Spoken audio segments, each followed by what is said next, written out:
आदाब, मैं हूं मुमताज आलम रिजवी और मैं बात करूंगा इस वक्त संभल की और रायबरेली की। जी हां, दो ऐसे मकामात हैं कि जो इस वक्त मौजूए बहस बन गए हैं। संभल में 46 साल बाद मंदिर खोला गया है, उसके ताले खोले गए हैं और उसको लेकर के एक हंगामा खड़ा कर दिया गया है।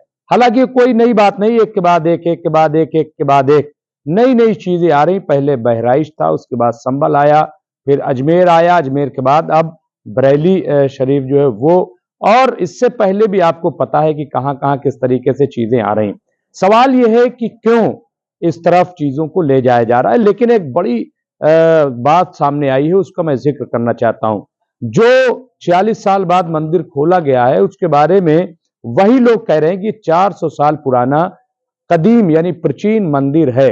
अब जब 400 साल पुराना ये मंदिर संभल में पाया गया है, तो एक बड़ा सवाल खड़ा हो गया है और उसका जवाब आपसे भी चाहेंगे और सरकार से भी चाहेंगे और उनसे भी चाहेंगे कि जो मुगलों के दौर पर हमले कर रहे हैं। हम मुगलों के दौर में नहीं हैं, हम मोदी के दौर में हैं। हम आज के भारत को जानते हैं, हम पिछले भारत को नहीं जानते। लेकिन सवाल यह है कि अगर 400 साल पुराना मंदिर है तो इसका मतलब यह है कि जब यह मंदिर संभल में बनाया गया तो वहां मुगलों की हुकूमत थी।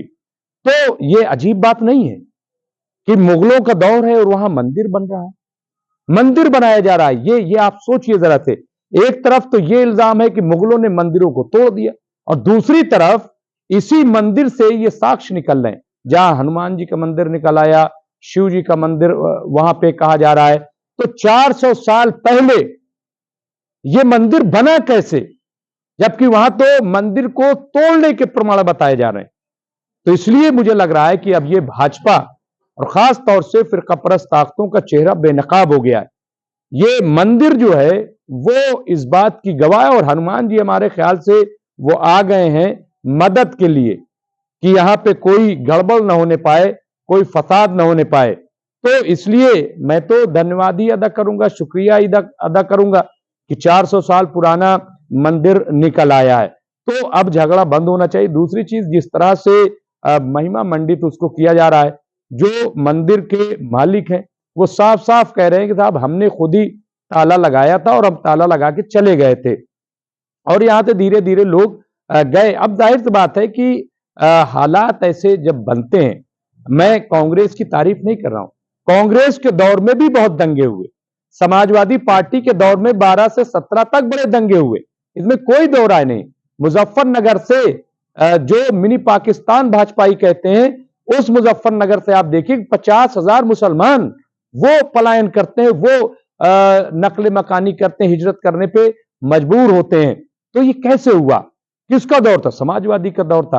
तो मैं किसी एक हुकूमत की बात नहीं कर रहा हूं, मैं तो सिर्फ गलत राजनीति की बात कर रहा हूं।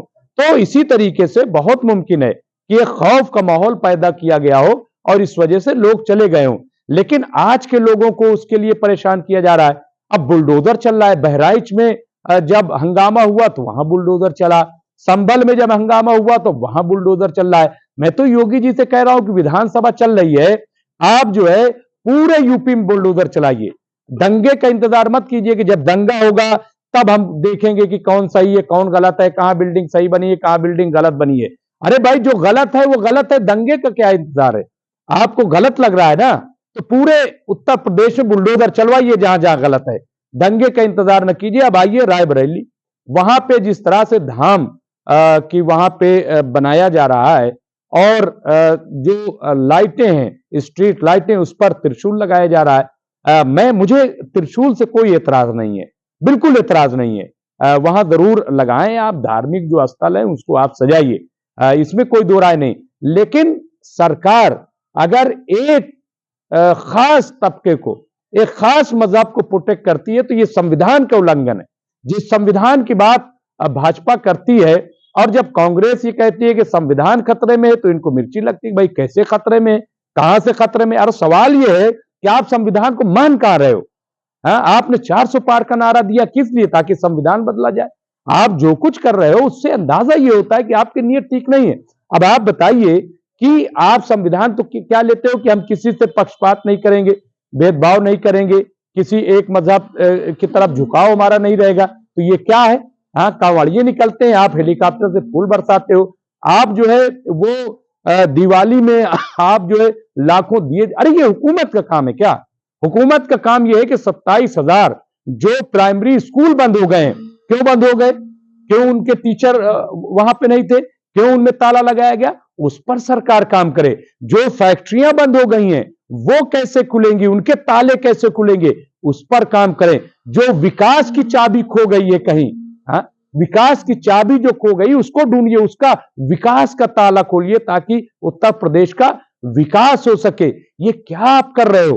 हाँ, कहां उत्तर प्रदेश को ले जा रहे हो? मैं इसलिए एज ए जर्नलिस्ट मैं ये बात कह रहा हूं कि ये तरीका ठीक नहीं है, ये सोच ठीक नहीं है। देखिए, धार्मिक कोई पाबंदी नहीं है, आप बिल्कुल स्वरूप बदलिए, जिसकी जो आस्था है वो वहां पे करें, लेकिन इस पर राजनीति न कीजिए। इस पे जब आप राजनीति करते हैं तो माहौल खराब होता है। ये बंद होना चाहिए। जो नाजायज है मैं कभी नहीं कहता, चाहे वो 1 फुट हो चाहे 1 इंच हो, इस्लाम भी इसकी इजाजत नहीं देता। चाहे वो किसी का घर हो और चाहे वो मस्जिद हो चाहे कुछ हो, नाजायज तरीके से कोई चीज बनती है तो उससे अल्लाह खुश होने वाला नहीं है, और न ये दीन है और न ये इस्लाम है। तो मैं उसकी हिमायत नहीं कर रहा, लेकिन मैं सरकार की नीयत पे सवाल उठा रहा हूं। जिस तरह से योगी जी विधानसभा में बोल रहे हैं, आप बताइए, योगी जी ऐसा लग रहा है कि वो एक खास कम्युनिटी को प्रेजेंट कर रहे हैं। अरे योगी जी, आप विपक्ष में नहीं हो, योगी जी आप किसी पार्टी के नुमाइंदे नहीं हो, योगी जी आपको यह एहसास होना चाहिए कि आप उत्तर प्रदेश के मुख्यमंत्री हो, आप उत्तर प्रदेश में रहने वाले हर शख्स के मुख्यमंत्री हो, और आप जब बात करें तो ऐसा न लगे कि किसी एक खास पार्टी या एक खास मजहब का लीडर बोल रहा है। नहीं, आप जब बोले तो लगे कि आप पूरे संपूर्ण 22-24 करोड़ भारत के सबसे बड़े सूबे का एक मुखिया बोल रहा है। इस तरह से आपको बोलना चाहिए, और तब आपका मान सम्मान जो है न सिर्फ उत्तर प्रदेश में, भारत में, बल्कि विश्व में बढ़ेगा कि आप सबको लेके चलो। मैं हजरत अली का एक वाकया, मालिक अख्तर को जब गवर्नर बनाकर भेजा मौला अली ने, तो क्या कहा? उन्होंने कहा मौला अली ने कि मालिक देखो, तुम गवर्नर बना के भेजे जा रहे हो, तुम ऐसा कुछ करना कि तुम्हें कुछ कहना न पड़े, बल्कि अपने अमल के जरिए, अपने काम के जरिए लोगों को मुतासिर करना, और लोग तुम्हें देख करके इस्लाम पे अमल करने लगे। तो योगी जी, आप भी अपने अमल के जरिए, आप जिस तरह से खोदने का काम, जिस तरह से तोड़ने का काम, अरे भाई कहीं तामीर का काम भी कर दो, कहीं निर्माण का काम भी कर दो, कहीं जोड़ने का काम भी कर दो। इसलिए मुझे लग रहा है कि इस पर गौर करने की जरूरत है। और मैं आखिर में यही कहूंगा कि तमाम जो मुस्लिम भाई हैं वो सब्र तहम्मुल से काम लें, वो जज्बात में ना आए, किसी के बहकावे में ना आए, किसी राजनीति में ना पड़े। अभी यहाँ पे कानून है, अदालतें हैं, वहां पे आप लड़ाई लड़िए, और खुदा के लिए अगर कहीं कुछ गलत है तो उसको, अपनी चीजों को दुरुस्त करने की कोशिश कीजिए। लेकिन आखिर मैं यही कहूंगा कि 400 साल पुराना अगर संभल में मंदिर पाया गया है तो इसका मतलब साफ हो गया है कि मुगलों के दौर में मंदिर तोड़े नहीं गए, बल्कि मंदिर बनाए गए। बहुत बहुत शुक्रिया।